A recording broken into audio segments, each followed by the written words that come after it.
একটা অ্যাডোলেসেন্ট বাচ্চা যার নাক দিয়ে প্রচন্ড রক্ত পড়ে, যে রক্ত কোনো মতেই বন্ধ করা যায় না, এটাকে আমরা বলি নাসোফ্যারিঞ্জিয়াল অ্যানজিওফাইব্রোমা। এটা নাকের একটা টিউমারটা রক্তনালীর টিউমার।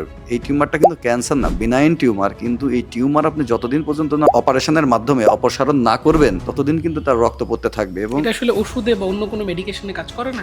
না, যদি আপনার নাসোফ্যারিঞ্জিয়াল অ্যানজিওফাইব্রোমা নামে যে রোগটি বললাম, বা নাকের যে একটা রক্তনালীর টিউমার, এটার জন্য যদি হয় তাহলে আপনার এটা কোনো ওষুধে এটা বন্ধ হবে না, সার্জারিতে যেতেই হবে। তাদের সুস্থতার জন্যই এটা ব্যবহার করে। কিন্তু এই ওষুধের সাইড ইফেক্ট হলো এই ওষুধের জন্য আপনার নাক দিয়ে রক্ত পড়তে পারে। আপনাদের সবাইকে শুভেচ্ছা সহ স্বাগত জানাচ্ছি আমাদের আজকের এই বিশেষ পডকাস্টে। আমাদের মাঝে উপস্থিত আছেন বাংলাদেশের স্বনামধন্য অ্যান্ডোস্কোপিক নাক কান গলা বিশেষজ্ঞ সার্জন, এবং একসাথে তিনি গবেষণার কাজেও নিয়োজিত আছেন, যিনি অ্যান্ডোস্কোপিক টু হ্যান্ডেড ইএনটি সার্জারির পথিকৃৎ। বাংলাদেশে এই অনবদ্য একটি জার্নি তিনি শুরু করেছেন, এবং একই সাথে নাক কান গলার অপারেশনের প্লাটিলেট রিস ফিব্রিং, যেটাকে পিআরএফ, এবং প্লাটিলেট রিস প্লাজমা, যেটাকে ক্লিনিক্যাল ভাষায় আমরা জানি পিআরপি নামে, এই দুটি যে জার্নি এটিরও শুরু করেছেন তিনি। এই দুটি অনবদ্য সংযোজন আমাদের বাংলাদেশের ইএনটি জার্নিতে। আমরা আর কথা না বাড়িয়ে চলে যাব তার কাছে। আমাদের সাথে আছেন ডাক্তার মোহাম্মদ হাসান আলী, তাকে আমরা স্বাগত জানাই, ডাক্তার মোহাম্মদ হাসান আলীকে। তবে নাক দিয়ে রক্ত পড়া একজন সাধারণ রোগীর কাছে, বা আমি যদি নিজের কাছে একজন নন ক্লিনিক্যাল ব্যাকগ্রাউন্ডের মানুষ হিসেবে আমার কাছে মনে হয় যে নাক দিয়ে রক্ত পড়ে, এটা শুনতেই বা এটা এক্সপিরিয়েন্স করাটাই খুবই ভয়ানক শুরুতেই আসলে। তো নাক দিয়ে রক্ত পড়ে কেন আসলে, এবং ভয় পাওয়ার মতো কিছু আছে কিনা, বা কেন নাক দিয়ে রক্ত পড়ে, কোন কোন আরও উপসর্গ থাকতে পারে নাক দিয়ে রক্ত পড়ার সঙ্গে, যেটা অন্য কোনো রোগের নির্দেশ করছে, বা রোগীদেরকে আসলেই নাক দিয়ে রক্ত পড়ার পরেই ইএনটি সার্জনের কাছে আসা উচিত কিনা, বা আপনি তো অনেক রোগী দেখেছেন নাক দিয়ে রক্ত পড়া নিয়ে একটু জানতে চাই। দেখুন, নাক দিয়ে রক্ত পড়া, এটা মেডিকেলের ভাষায় বলে এপিস্ট্যাক্সিস। নাক দিয়ে অ্যানি ফর্ম, যে ফর্মেই রক্ত পড়ুক, এটাকে এপিস্ট্যাক্সিস বলে। এটা যেমন খুব সাধারণ একটা সমস্যা থেকে একদম জটিল সমস্যার লক্ষণ হতে পারে। যেমন কারো যদি নাকের মিউকোজাগুলো, আমি আগেই বলেছি নাকের ভিতর যে পর্দা থাকে সেটাকে মিউকোজা বলে, কারো যদি মিউকোজা পাতলা হয়, একবারে পাতলা বা শ্লেষ্মাযুতলি পাতলা হয়, ওইটি যদি ড্রাই হয়ে যায় বিভিন্ন পরিবেশগত কারণে, যদি ড্রাই হয়ে যায়, তাহলে কিন্তু আপনি জোরে যদি হাসি দেন তাহলেও কিন্তু আপনার নাকের মিউকোজাটা আপনার ফেটে গিয়ে ওখান দিয়ে রক্তপাত হতে পারে। এমনকি অনেকে আপনি নাক দিয়ে যখন নাক ঝাড়েন, সর্দি যখন পরিষ্কার করেন, সর্দি পরিষ্কার করতে গেলেও কিন্তু আপনার মিউকোজা ইনজুরি হতে পারে, ওখান থেকে রক্তপাত হতে পারে। এবং মোস্ট কমন যে কারণ বেসিক্যালি ট্রমার জন্য বা আঘাত পাওয়ার জন্য, আপনি সামান্য একটু আঘাত পেলে, অ্যানি ফর্ম, যে ফর্মে আপনি আঘাত পান, আপনি নাক ঝাড়তে গিয়ে আঘাত পেতে পারেন, জোরে হাসি দিয়ে আঘাত পেতে পারেন, অথবা নাক আপনি ঘষলেন আঘাত পেতে পারেন, অথবা পড়ে গিয়ে আঘাত পেতে পারেন।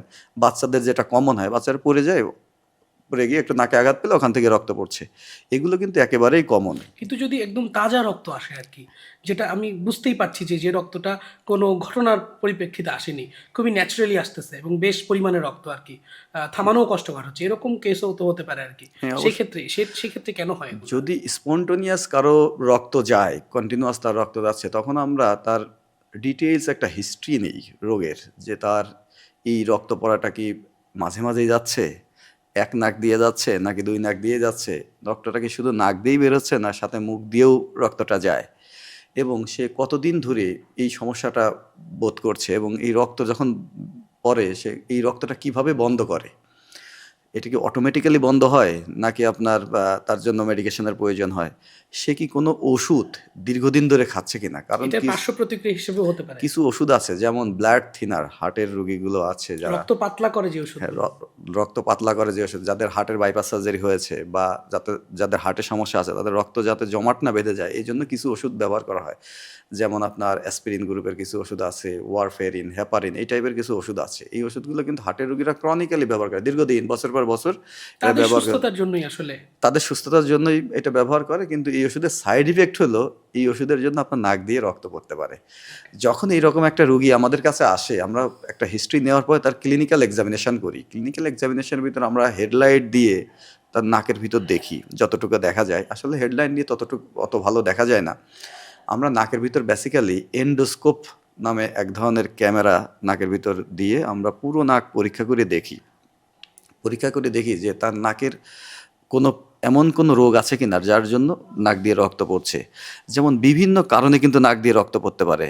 একটা হচ্ছে যে আপনার, আমি আগেই বলেছি, আঘাতের জন্য পড়তে পারে। ২ নম্বর, নাকের ভিতর যদি কোনো আপনার হাড় বাঁকা থাকে, নাকের হাড়, কারো যদি নাকের হাড় অনেক বেশি বাঁকা থাকে তাহলে কিন্তু তার নাক দিয়ে রক্ত পড়তে পারে। এমনকি তার কারো সাইনোসাইটিসের সমস্যা আছে, নাকের হাড় বাঁকার জন্য তার দীর্ঘদিন ধরে তার সাইনোসাইটিসের সমস্যা, এই সাইনোসাইটিসের জন্য তার নাক দিয়ে রক্ত পড়তে পারে। অ্যাডোলেসেন্ট যে সমস্ত বাচ্চারা আছে, বিশেষ করে ছেলে বাচ্চা যাদের বয়স আপনার 13, 14, 15, এই বয়সে বাচ্চাদের এক ধরনের মানে প্রচণ্ড রকম টরেনশিয়াল ব্লিডিং বলে, যে নাক দিয়ে প্রচণ্ড রক্ত পড়ে।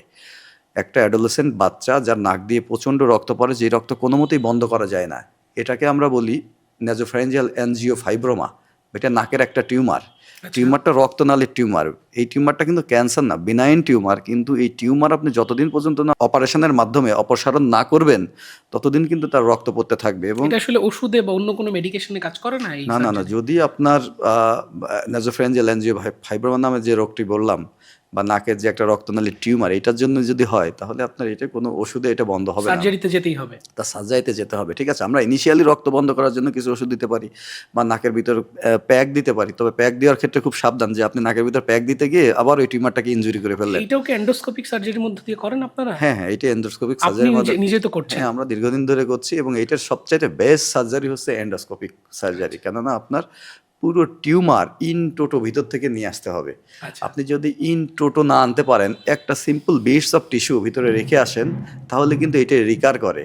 মজার ব্যাপার হলো এই টিউমারটি, যে আমি অ্যানজিওফাইব্রোমা, যদিও এটা একটা রেয়ার ডিজিজ, যেহেতু আমরা আলোচনা করছি সেই জন্য আমরা এটা বলি, এই টিউমারগুলো নাকের ভিতরে এক ধরনের সিউডোপোর্ট, মানে এর এক ধরনের মেকি পার মতো তৈরি করে বিভিন্ন জায়গার ভিতর, প্লেনের ভিতর ঢুকে যায় এই টিউমারগুলো। নাকের ভিতর বিভিন্ন জায়গা যেখানে ফাঁকা পায় সেই দিক দিয়ে ওরা ঢুকে যায়, সিউডোপোর্ট বলে, মানে কৃত্রিম পায়ের মতো দিয়ে বিভিন্ন জায়গায় ঢুকে যায়।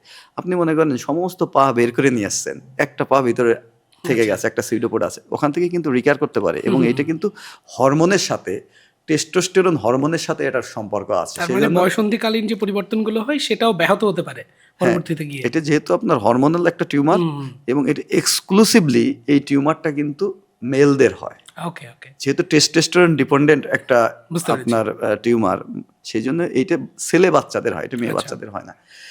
এছাড়াও নাকের রক্ত পড়ার অন্যতম, যদি বড় মানুষ হয় তাদের, সে যদি আমাদেরকে বলে যে আমার নাক দিয়ে রক্ত পড়ে, আমরা চিন্তা করি যে তার প্রেশারের কি অবস্থা। কেননা প্রেশার যদি কারো যদি উচ্চ রক্তচাপ থাকে, এটা কিন্তু বড়দের ক্ষেত্রে কমন, ছোটদের ক্ষেত্রে সবচাইতে কমন। যেমন নাকে আঘাত পাওয়ার কারণে নাক দিয়ে রক্ত পড়া, বড়দের ক্ষেত্রে আপনার উচ্চ রক্তচাপ। উচ্চ রক্তচাপ হচ্ছে নাক দিয়ে রক্ত পড়ার কমন কারণ। যখন একটা বৃদ্ধ রোগী আমাদের কাছে আসে, আমরা যখন তার নানাবিধ পরীক্ষা নিরীক্ষা করে দেখি যে না, তার নাকের ভিতর তেমন কোনো সমস্যা নাই, কোনো টিউমার নাই, হাড় বাঁকা নাই, বা কোনো মাংস বৃদ্ধি, এই ধরনের সাইনোসাইটিস, এই ধরনের কোনো সমস্যা এবং নাই, কোনো ওষুধের পার্শ্ব প্রতিক্রিয়া হিসেবে বা সেটি হচ্ছে না। কোনো ওষুধের পার্শ্ব প্রতিক্রিয়া হিসেবে হচ্ছে না, তখন আমরা তার হিস্ট্রি নিই যে আপনার কি প্রেশারের সমস্যা আছে কিনা, আপনি প্রেশারের ওষুধ ঠিক মতো খান কিনা, এখন প্রেশার কন্ট্রোলে আছে কিনা। তখন আমরা প্রেশার চেক করলে দেখি প্রেশারটা অনেক বেশি। তখন কিন্তু আমরা জাস্ট প্রেশারের ওষুধ দিয়ে এবং পেশেন্টটাকে একটু রিল্যাক্স করে ঘুমের ওষুধ দিয়ে বা নাকের ভিতর ড্রপ দিয়ে প্রেশারটাকে, এবং প্রেশারের ওষুধ দিয়ে প্রেশারটাকে মানে নর্মাল রেঞ্জের ভিতর নিয়ে আসলে কিন্তু তার নাক রক্ত পড়া বন্ধ হয়ে যাবে। ঠিক আছে। আচ্ছা, আমরা তো শুনলাম রক্ত পড়া নিয়ে অনেক, কিন্তু আপনার চেম্বারে আসার আগেও যদি কারো যদি মানে তাৎক্ষণিকভাবে সে যদি সমাধান করতে চায়, ঘরোয়াভাবে নাক দিয়ে তার রক্ত পড়ছে, রোগীরা আসলে সেক্ষেত্রে কি করবে? ঘরোয়াভাবে নাক দিয়ে রক্তপাত হলে তাৎক্ষণিক সমাধানটা কি? হ্যাঁ, দেখুন আপনি খুব সুন্দর একটা কোশ্চেন করেছেন। কেননা রুগী কিন্তু আপনার চেম্বারে এসে নাক দিয়ে রক্ত পড়বে তা নয়। ঠিক আছে, রুগীর বাসায় সে কাজ করার সময় বা স্কুলে গিয়ে, কলেজে গিয়ে, বা বাজারে বিভিন্ন জায়গা গিয়ে রক্ত পড়তে পারে। তখন সে কি করবে? প্রথমত যেটা করতে হবে, আপনার যদি নাক দিয়ে রক্ত পড়ে তাহলে আপনাকে সামনের দিকে একটু ঝুঁকে নাকটা, সামনের দিকে যে নাকের যে নরম অংশ, এইটা এরকম ধরে 5 থেকে 10 মিনিট এরকম নাকে চাপ দিয়ে রাখবে। এটা হচ্ছে ভেরি ফার্স্ট স্টেজ, এটাকে বলে হিপোক্রেটস ম্যানোভার। হ্যাঁ, এটা করলে আপনার যদি সামনে দিয়ে রক্ত পড়ে, যে জায়গা দিয়ে সবচাইতে বেশি কমন রক্ত পড়ে, নাকের যে আমাদের দুই নাকের মাঝে যে পার্টিশন থাকে, এই পার্টিশনের মাঝের যে পার্টিশন, এই পার্টিশনের সবচাইতে সামনের যে জায়গা, এই জায়গা থেকে বেসিক্যালি কমনলি রক্ত পড়ে। ওইখানে রক্তের একটা প্লেক্সাস বলে, বিভিন্ন ধরনের রক্তনালী ওখানে এসে মিলিত হয়েছে, ওইটাকে বলে কিসেলবার্গ প্লেক্সাস। ওই প্লেক্সাসটাকে বলে কিসেলবার্গ প্লেক্সাস বা ওখানে রক্তনালীর একটা, ওখানে বিভিন্ন ধরনের রক্তনালী এসে ওখানে মিলিত হয় ওই জায়গাতে একটু আঘাত পেলেই রক্ত পড়ে। সেই জন্য আপনি সামনের দিকে একটু ঝুঁকে আপনি যখন নাক এরকম 5 থেকে 10 মিনিট বন্ধ করে রাখবেন, ম্যাক্সিমাম ক্ষেত্রে রক্তটা বন্ধ হয়ে যাবে। আচ্ছা, এরপর আপনি ছেড়ে দিবেন। ছেড়ে দিয়ে যদি দেখেন যে এর পরেও রক্ত বন্ধ হয়নি, তাহলে ঠিক একই ম্যানুভার, একই ব্যাপারটি আবার 5 থেকে 10 মিনিট করবেন। এরকম ধরে বন্ধ করে রাখলেন, তখন মুখ দিয়ে আপনাকে শ্বাস নিতে হবে। তখন আবার দেখবেন যে বন্ধ হচ্ছে কিনা। যদি বন্ধ না হয়, দ্বিতীয়বারে বন্ধ না হয়, এইবার আপনাকে নাকের উপর আইস প্যাক দিতে হবে। আমাদের এখন ম্যাক্সিমাম বাড়িতে বা আশেপাশে সব জায়গাতেই বরফ পাওয়া যায়। আপনি ওই বরফ নিয়ে নাকটা প্রথমে এরকম বন্ধ করে রাখতে হবে, কিন্তু নাকটা এরকম বন্ধ করে রেখে নাকের উপরে, এই যে নাকের যে ব্রিজ, আমাদের নাকের যে ব্রিজ, এই ব্রিজের উপরে একটা কাপড়ে করে বরফ নিয়ে ওই বরফটা আপনি এখানে ধরলেন। নাকটা আপনার বন্ধ আছে, এরকম বন্ধ আছে নাকটি, আপনি এখানে বরফটা ধরলেন 10 মিনিট। এতে করে বরফ যেটা করে, বরফ রক্তনালীকে, ঠান্ডা শীতল পরিবেশ রক্তনালীকে সংকুচিত করে দিবে, আপনার রক্তপাত বন্ধ হয়ে যাবে। ঠিক আছে। এবং আপনি যদি বেশি বয়সে যারা প্রেশারের সমস্যা আছে, তাদের যদি মানে প্রেশারের ওষুধ দেখা গেলো সে রাত্রে খায়নি, অথবা সে সকালে প্রেশারের ওষুধ খায়নি, এই জন্য রক্ত পড়ছে, তাকে কিন্তু সাথে সাথে প্রেশারের ওষুধটা খেয়ে নিতে হবে। আচ্ছা আচ্ছা, যে তাকে প্রেশারটা কমাইতে হবে। বাসায় যদি আপনার বা আশেপাশে যদি নাকের বিভিন্ন ডিকনজেস্টেন্ট ড্রপ বাংলাদেশে পাওয়া যায় বিভিন্ন নামে, অ্যান্টাজল, আফরিন, এটা বাংলাদেশের সব মানুষই জানে। এই নাকের ড্রপ আপনি নাকে ব্যবহার করতে হবে একটু বেশি করে। 5 ফোঁটা নাকের ড্রপ, 2 নাকে, এই নাকে 5 ফোঁটা, এই নাকে 5 ফোঁটা, 2 নাকে 5 ফোঁটা করে দিয়ে দিলেন। এই নাকের ড্রপটা রক্তনালীকে সংকুচিত করে আপনার রক্তপাত বন্ধ করে দিবে। কিন্তু যদি আপনি এই প্রসিডিওরগুলো করছেন কিন্তু ভালো হচ্ছে না, কিন্তু আপনার রক্ত পড়া বন্ধ হচ্ছে না, তখন অবশ্যই আপনাকে একজন ইএনটি বিশেষজ্ঞের কাছে যেতে হবে। কারণ আপনার এবং যখন আপনি যাবেন তখন আপনি ঘন ঘন নাক মোছার প্রয়োজন নেই। অনেকে কি করে, টিস্যু নিয়ে বা কাপড় নিয়ে আপনি বারবার মুছতে থাকে এবং আমাদের চেম্বারে এসে বলে, ডাক্তার সাহেব আমার রক্তে পুরো আমার কয়েক বালতি রক্ত পড়ে গেছে। ঠিক আছে, এটা কয়েক বালতি রক্তের কথা বলে। আপনার একজন একজন মানুষের শরীরে 5 থেকে 6 লিটার রক্ত থাকে। যদি 2 বালতি রক্ত পড়ে যায় তাহলে তাদের কত লিটার, তাহলে মানুষ বুঝেন। সাধারণ মানুষের একটা এক্সপ্রেশন, সাধারণ মানুষের কিন্তু এটা এক্সপ্রেশন। এটা আপনি এক ব্যাগ রক্ত দিয়ে 450 ml থাকে একটা, আমরা মানুষের শরীরে যে ব্যাগ রক্ত দেওয়া হয়, এই এক ব্যাগ রক্ত দিয়ে আপনি পুরো ফ্লোর, আপনার বাড়ির পুরো জায়গা, রাস্তা পুরো ভরে দিতে পারবেন রক্ত, তাই না? কারণ মানুষ কিন্তু 1 ফোঁটা রক্তকে অনেক বেশি ভাবে, হ্যাঁ, এবং খুবই ভয় পেয়ে যায়, হঠাৎ করে রক্ত চলে আসে, হঠাৎ করে ভয় পেয়ে যায়। সেই জন্য আপনি যেটা করতে হবে যে বারবার মোছার প্রয়োজন না, নাকটা ধরে মুখ দিয়ে শ্বাস নিতে আসেন। মুখের ভিতর যদি রক্ত যায় তখন আপনি থুতু দিয়ে ফেলে দেন। ঠিক আছে, নাকটা ধরে রাখলে এখন আপনি প্রেশার দিয়ে চলে আসলেন ডাক্তারের কাছে। এরপরে চিকিৎসক আপনার নাকটা পরীক্ষা করে দেখবে যে আপনার এইটা কি কারণে রক্ত যাচ্ছে, কারণটা ইভ্যালুয়েট করে সেই অনুসারে ট্রিটমেন্ট দিবে। ঠিক আছে। প্রথমত যেটা করে চিকিৎসকের কাছে আসলে, প্রথমত আমরা নাকের ভিতর প্যাক দিই, এক ধরনের প্যাক দিই। এখন খুব আধুনিক প্যাক পাওয়া যায়, মেরোসেল পাওয়া যায়। হ্যাঁ, নাকের ভিতর তেমন ব্যথা হয় না, কষ্ট হয় না। এই মেরোসেল প্যাকটি নাকের সামনে দিয়ে সামনে থেকে একদম পিছন পর্যন্ত দিয়ে দেওয়া যায়। এই প্যাকটি দিলে বেসিক্যালি রক্তটা বন্ধ হয়ে যায়। 24 থেকে 48 ঘন্টা, অনেক সময় 72 ঘন্টা পর্যন্ত এই প্যাকটি রাখা হয়। যদি মাত্রা অত বেশি না হয় বা নাকের ভিতর কোনো টিউমার এই জাতীয় জিনিস না থাকে, তাহলে 24 ঘন্টা পরে ইউজুয়ালি ভালো হয়ে যায়। সাথে কিছু ওষুধ দিতে হয়, নাকের ড্রপ দিতে হয়, অ্যান্টিবায়োটিক দিতে হয়। অনেক সময় অ্যান্টিবায়োটিক লাগতে পারে যদি ইনফেক্টিভ কোনো কারণে যায়। সাইনোসাইটিসের জন্য যেটা বললাম যে সাইনোসাইটিস খুব সিভিয়ার, একজন মানুষের সাইনোসাইটিস আছে যার জন্য তার রেগুলার যাচ্ছে, এবং এই রোগীগুলো কিন্তু অ্যান্টিবায়োটিকই প্রয়োজন হয়। ঠিক আছে। অথবা একজন মানুষের নাকের হাড় বাঁকা আছে, তাহলে আমরা তাকে পরবর্তীতে অপারেশনের কথা বলি। নাকের ভিতর টিউমার আছে বিভিন্ন, যদি আমি যেটা বলেছিলাম যে অ্যাডোলেসেন্ট বয়সে যে টিউমারটা হয়, নাসোফ্যারিঞ্জিয়াল অ্যাঞ্জিওফাইমা, 12, 13, 14, 15 বছর, এই বয়সে টিন এজে ইউজুয়ালি এটা হয়, যখন আমাদের বয়স সন্ধিকাল হয়, তখন কিন্তু এটা অপারেশন ছাড়া কোনো উপায় নেই। ওকে, আমরা যেটা বুঝতে পারলাম যে নাকের দিয়ে রক্ত পড়লে এটা ঘরোয়া কিছু চিকিৎসা দিলেই বন্ধ হওয়ার কথা। তবে যদি না বন্ধ হয় রক্ত পড়া, তাহলে ইএনটি সার্জনের কাছে বা আপনার কাছে রোগীরা আসতে পারেন, এবং সেক্ষেত্রে সমাধান করাটাও বেশ সহজ, যদি অন্য কোনো অসুবিধা না থাকে। আমরা ওই সমস্যাগুলো নিয়ে একটু জানবো আর কি। তবে রক্ত পড়া নিয়ে আরেকটা সর্বশেষ প্রশ্ন আছে, সেটি হচ্ছে যে তাজা রক্ত যেরকম নাক দিয়ে আসে, আরেক রকম রোগীদের আমরা অভিজ্ঞতা শুনতে পাই যে রোগীরা বলেন অধিকাংশ সময় যে সর্দির সঙ্গে রক্ত লেগে আসছে, সেই রক্তটা অনেক রক্ত এরকম না, 2-1 ফোঁটা রক্ত বা একটু কালো কালচে কালচে ধরনের রক্ত সর্দির মাঝে মাঝে আসছে, নিয়মিত বেসিসে নাও আসতে পারে। তো সর্দি বা শ্লেষার সঙ্গে যে রক্ত আসে, এইটা আসলে কতখানি গুরুতর বা কেন হয় আসলে সর্দির সঙ্গে লেগে আসা রক্ত? দেখুন, আমাদের নাকের চারপাশ দিয়ে কিছু ফাঁকা জায়গা আছে হাড়ের ভিতর, বায়ুকুঠির মতো আছে, যেটাকে বলে সাইনাস। এই সাইনাসের ভিতর কিন্তু আমাদের আমাদের সর্দি তৈরি হয়, ঠিক আছে?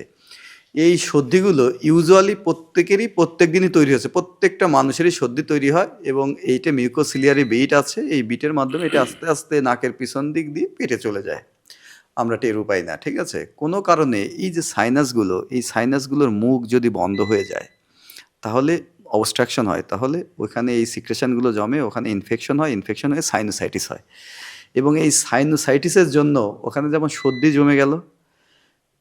জমে, এবং এই সর্দির সাথে আপনি জানেন যে সর্দি যখন নেজাল সাইনাসের সিক্রেশন এবং আপনার ব্যাকটেরিয়াল ইনফেকশন, এই দুইটা মিলে আপনার এই সর্দিটা হয়। এই সর্দি যখন আপনি ফেলতে যান, তখন কিন্তু আপনার সর্দির সাথে রক্ত যেতে পারে, মিউকোজা ইনজুরি হতে পারে, নাকের ভিতর যে শ্লেষ্মা ঝিল্লি, এটা ইনজুরি হতে পারে, এটা ইনজুরি হয়ে রক্ত যায়, সেটা সর্দির গায়ে লেগে লেগে যায়, ঠিক আছে? এইটার জন্য আমরা যদি সর্দির সাথে যায়, তাহলে আমরা অ্যান্টিবায়োটিক ব্যবহার করতে হয়, ডাক্তারদের পরামর্শ মতো অ্যান্টিবায়োটিক ব্যবহার করতে হয়। নাকের ডুসিং, আমি নর্মাল স্যালাইন দিয়ে ডুসিং করতে পারি, অনেক সময় নাকের ড্রপ, স্প্রে, অ্যান্টিহিস্টামিন টাইপের যে ওষুধগুলো আছে, এই যে ফেক্সোফেনাডিন, তারপরে আপনার মোনাস বা হিস্টাসিন, এই টাইপের ওষুধ দিতে হয়। এই টাইপের ওষুধ দেওয়ার পরে যদি রোগী ভালো হয়ে যায়, that is well and good. কিন্তু যদি তার মাঝে মাঝে এরকম হয়, সাইনোসাইটিস, তার কোনো মতেই পারিবারিক ট্রিটমেন্টে বা কনজারভেটিভ ট্রিটমেন্ট যেটাকে বলি আমরা, ওষুধের মাধ্যমে ট্রিটমেন্ট করছে, ভালো হচ্ছে না, সেক্ষেত্রে কিন্তু তাদের সার্জারির প্রয়োজন হতে পারে। আমরা এন্ডোস্কোপিক্যালি দেখে নাকের ভিতর ফাংশনাল এন্ডোস্কোপিক সাইনাস সার্জারি নামে এক ধরনের সার্জারি আছে, যে সার্জারি করে আমরা প্রত্যেকটা সাইনাস, নাকের ভিতর যে সাইনাসগুলো আছে, আমাদের মুখের পাশ দিয়ে আছে ম্যাক্সিলারি সাইনাস, চোখের পাশ দিয়ে আছে, কপালের উপর দিয়ে এই দিক দিয়ে থাকে, ঠিক আছে? এই সাইনাসগুলোর ওপেনিংটা, যেদিক দিয়ে সিক্রেশন পড়ে, যে দরজা আছে, এই দরজাটাকে আমরা ওয়াইড ওপেন করে দিই, যাতে ওর ভিতর সিক্রেশনগুলো জমা না বাঁধে। ওর ভিতর সিক্রেশন তৈরি হলে অটোমেটিক ড্রেন হয়ে যায়। এই ড্রেন করার জন্য আমরা জায়গাটা বড় করে দিই। এই যে অপারেশন, এটাকে বলে ফাংশনাল এন্ডোস্কোপিক সাইনাস সার্জারি। এইটাও এন্ডোস্কোপি মেশিন দিয়ে করে এটা এন্ডোস্কোপিক মেশিন, এবং এটা খুবই আধুনিক অপারেশন, বাইরে কোনো কাটাছেঁড়ার কোনো প্রয়োজন নাই। অর্থাৎ রোগী ব্যথা ব্যথা পাবেন না। রোগী তো অবশ্যই, আপনার যে অপারেশনই করেন আপনি, ঠিক আছে, আপনি যদি রোগী অপারেশনের সময় ব্যথা পায়, তাহলে কিন্তু রোগী আপনাকে অপারেশন করতে দিবে না, আচ্ছা, ঠিক আছে? আমরা এই অপারেশনটা পরিপূর্ণ অজ্ঞান করে করি, অথবা এখন আমরা খুবই অত্যাধুনিকভাবে এবং আমাদের অত্যাধুনিক প্রযুক্তির মাধ্যমে, অত্যাধুনিক ক্যামেরা সিস্টেমের মাধ্যমে আমরা অপারেশন করছি। সেক্ষেত্রে আমরা শুধুমাত্র নাক অবশ করে, আচ্ছা, শুধুমাত্র স্থানিক চেতনানাশক নাকে দেই, নাকের বিভিন্ন জায়গায় আমরা ইনজেকশন দিই। রোগীর চেতনা থাকেন, রোগী সজাগ থাকেন। হ্যাঁ, রোগী সজাগ থাকে, শুধু নাক অবশ করি। রোগী অপারেশনের সময় আমাদের সাথে কথা বলে। আপনি তো অপারেশন নিয়মিতই করছেন না? আমরা এই অপারেশন নিয়মিত করছি, এবং অপারেশনের সময় রোগী পরিপূর্ণ সজাগ থাকে, আমাদের সাথে সমস্ত কথা বলে, এবং তার জীবনের অনেক রোগী আছে, তার জীবনের নানাবিধ গল্প আমাদের সাথে অপারেশনের সময় শেয়ার করে। এমনকি আমাদের রোগী অপারেশনের সময় আমাদেরকে গানও শোনায়। তার মানে ওটির যে একটা অস্বস্তির জায়গা ছিল, সেই অস্বস্তির জায়গা নেই। না, ভীতির জায়গা ছিল, ওই ভীতির জায়গাটা নেই। না, সেই ভয়টি নেই, এবং রোগীরা এটা খুব প্রেফার করে, খুব এনজয় করে, যে তার অজ্ঞানের ভয় নেই, তাকে অজ্ঞান থেকে জ্ঞান ফেরাবে। অনেক রোগী কিন্তু বাংলাদেশে আছে যাদের নাকের হাড় বাঁকা আছে বা সাইনোসাইটিস আছে, নাক দিয়ে এই যে রক্ত পড়ার কথা যেটা বললাম, যে নাকের হাড় বাঁকার জন্য রক্ত পড়ে বা সাইনোসাইটিসের জন্য রক্ত পড়ে, তারা শুধুমাত্র অজ্ঞান হইতে হবে বলে এই ভয়ে কিন্তু তারা অপারেশনে যেতে চায় না, ফলে তারা ভালো হয় না। আমরা যখন তাদেরকে বলছি যে আমরা আপনার পুরোপুরি বা অজ্ঞান না করে শুধুমাত্র স্থানিক চেতনানাশক দিয়ে নাক অবশ করে আপনার অপারেশন করে দিব, এবং অপারেশন সময় আপনি আমাদের সাথে কথাবার্তা সবই পাবেন, শুধুমাত্র আপনি ব্যথা পাবেন না, এবং বাই ম্যানুয়াল যে ফিডব্যাক, বাই ডিরেকশনাল ফিডব্যাক, যে আপনি এখন কেমন ফিল করছেন, যদি নাকের হাড় বাঁকা থাকে আমরা রোগীদের জিজ্ঞাসা করি এখন আপনি নাক দিয়ে কেমন শ্বাস নিতে পারছেন, একদম লাইভ একটা আপডেট রোগী দিতে পারবে। রোগী লাইভ আপডেট। একটা পর্যায়ে রোগী বলে যে স্যার, আমি এখন জীবনের সবচাইতে পারফেক্ট আছি, আমি এখন যে শ্বাস নিচ্ছি অসাধারণ, আমার নাক একেবারে ক্লিয়ার হয়ে গেছে, ঠিক আছে? রোগী কিন্তু এটা আমাদেরকে বলে, তখন আমরা, এটা তো ডাক্তারদের জন্য খুবই স্যাটিসফাইং, মানে ওটি টেবিলেই যখন একদম ফিডব্যাক দেয় রোগীরা, এটা কেমন লাগে আসলে? অসাধারণ। আপনার একটা রোগীকে ট্রিটমেন্ট করছেন, রোগী আপনাকে বলছে যে আমি আমার জীবনে সবচাইতে ভালো শ্বাস নিচ্ছি, একদম ডাক্তারের জন্য এর থেকে ভালো স্যাটিসফাইং জিনিস তো আর নেই, হতে পারে। এবং এখানে আমরা আপনি জেনে আরো ইয়ে লাগবে, খুশি হবেন, সেটা হলো যে আমরা এখন endoscopic two handed ENT surgery চালু করেছি। আমরা এন্ডোস্কোপিক 200 ইএনটি সার্জারি নিয়ে আপনার থেকে গল্প শুনবো পরবর্তীতে, তবে এটি আগে শুনে ফেলবো আর কি। সেটা হচ্ছে আমরা নাকের ভিতর আমাদের যে এন্ডোস্কোপ ক্যামেরা সিস্টেম আছে, আমরা এখন যে ক্যামেরা সিস্টেম ব্যবহার করছি খুবই অত্যাধুনিক ক্যামেরা, বিভিন্ন ধরনের ক্যামেরা সিস্টেম আছে। আমরা এখন যেটা ব্যবহার করছি অলিম্পাসের ক্যামেরা সিস্টেম, এটা কিন্তু খুব অসাধারণ। আপনি রিয়েল টাইম যে ছবি পাবেন এইটা খুবই অনবদ্য ছবি, একদম মাইনুট ডিটেলস, নাকের ভিতর যে ছোট ছোট প্যাথোলজি, ছোট ছোট সমস্যা, এমনকি আপনি রক্তনালীর ভিতর যে রক্ত চলছে এটাও আপনি যদি জুম করেন তাহলে আমাদের যে কৈশিক জালিকা বা ক্যাপিলারির ভিতর যে আরবিসি চলছে, এই আরবিসির মুভমেন্ট পর্যন্ত আপনি দেখতে পাবেন আমাদের এই ক্যামেরা সিস্টেম দিয়ে। আচ্ছা, ফলে আপনি নাকের ভিতর ক্যামেরা সেট করে 2 হাত দিয়ে সমানভাবে কিন্তু আপনি অপারেশন করতে পারছেন, আপনার কন্ট্রোলটা অসাধারণ হয়। একটা সব্যসাচী মেশিন আর কি। হ্যাঁ, আপনি এইটা হচ্ছে এন্ডোস্কোপিক টু হ্যান্ডেড। আচ্ছা, আরেকটা পদ্ধতি আছে এন্ডোস্কোপিক অপারেশন, যে আপনি এক হাত দিয়ে ক্যামেরা ধরলেন আর এক হাত দিয়ে অপারেশন করলেন, এটাও আপনার ভালো, কিন্তু এই হাতে কন্ট্রোলটা আপনার ওই রকম হয় না। আপনার সবসময় ক্যামেরা মুভ করছে, একটা মুভিং পিকচার আসে, কন্ট্রোলটা ওই রকম হয় না। কিন্তু যদি আপনি ক্যামেরাটা ফিক্স করে নিতে পারেন এন্ডো হোল্ডার দিয়ে, এবং আপনি এইবার 2 হাত আপনার ফ্রি, সমানভাবে অপারেশন করছেন। এমনকি অপারেশনের সময় যে আমাদের যে অ্যাসিস্ট্যান্ট থাকে সেও চাইলে ভিতর সাকশন দিতে পারে, বা আমার কোনো প্রয়োজন, একটা জায়গা চাপানোর প্রয়োজন, একটা জায়গা আমার একটু ধরে রাখা প্রয়োজন, আমার অ্যাসিস্ট্যান্ট চাইলে ওই জায়গাটা ফোরসেপ দিয়ে ধরে সরায় রাখতে পারে। ফলে আমার জন্য কাজ করার জন্য আরও জায়গা তৈরি হলো। আমরা টু হ্যান্ডেড না, এন্ডোস্কোপিক টু হ্যান্ডেড না, আমরা বেসিক্যালি আমাদের অ্যাসিস্ট্যান্ট তার 2 হাতও ভিতরে কাজ করতে পারে। একটা হচ্ছে ক্যামেরা আছে, আমার 2 হাত আছে, অ্যাসিস্ট্যান্ট তার 2 হাতও নাকের ভিতর দিয়ে আমার কাজ করার জন্য সুবিধার জন্য পটটা তৈরি করে রাখতে পারে। এটা অসাধারণ রোগীদের জন্য।